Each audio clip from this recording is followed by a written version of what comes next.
Hello बच्चों, let's see this question. So the question has column 1 and column 2.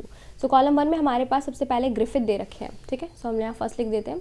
बेटा Griffith जो है, इनका पूरा नाम था फ्रेडरिक ग्रिफिथ. ठीक है, इन्होंने 1928 में एक एक्सपेरिमेंट किया था which is transformation experiment.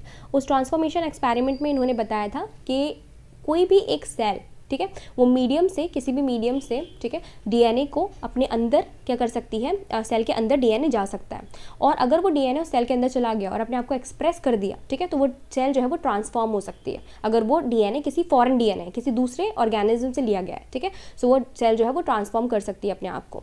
So this experiment ने बेसिकली क्या बताया था कि एक ट्रांसफॉर्मिंग प्रिंसिपल पाया जाता है, ठीक है, जो किसी भी सेल को ट्रांसफॉर्म कर सकता है. पर वहाँ तब तक ये नहीं पता था कि वो डीएनए होता है. तो ग्रिफिथ जो है वो रिस्पॉन्सिबल है ट्रांसफॉर्मेशन के लिए. सो फर्स्ट का डी हो जाएगा. Then second we have Hershey's and Chase. तो बेटा हर्शीज एंड चेज ने भी एक एक्सपेरिमेंट रखा था 1952 में. ठीक है, और इस एक्सपेरिमेंट में उन्होंने क्या करवाया था, बैक्टीरियोफेज करके एक वायरस है जिसको एक बैक्टीरिया से इन्फेक्ट करवाया था विच इज़ ई कोलाई. ठीक है, जस्ट टू सी कि कौन जो है या तो डीएनए अंदर ट्रांसफॉर्म होता है, डीएनए ही ट्रांसफॉर्मेशन करता है, या फिर प्रोटीन करता है. ठीक है, तो ये एक्सपेरिमेंट किसने करवाया था, हर्शीज एंड चेज ने. तो सेकेंड क्या हो जाएगा, C. Then third we have prokaryotic DNA. तो बेटा जो प्रोकैरियोट होते हैं उनमें जो डीएनए पाया जाता है, क्योंकि प्रोकैरियोट में न्यूक्लियर मेम्ब्रेन नहीं प्रेजेंट होती है, तो डीएनए जो है वो ऐसे ही साइटोप्लाज्म में फैले हुए पाए जा रहे होते हैं. इनका सर्कुलर डीएनए होता है, प्रेजेंट होते हैं.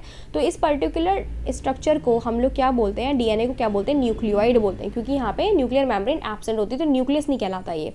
सो थर्ड का हमारा हो जाएगा A. Then we have fourth euchromatin. तो बेटा euchromatin and heterochromatin are basically the part of DNA. ठीक है, क्रोमोजोम में पाए जाते हैं ये.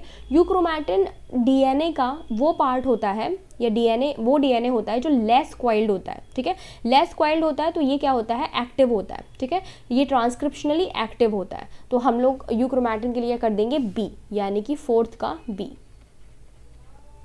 सो the right answer would be first D, second C, third A, fourth B. So C is the right answer. I hope आपको समझ में आया होगा. Best of luck.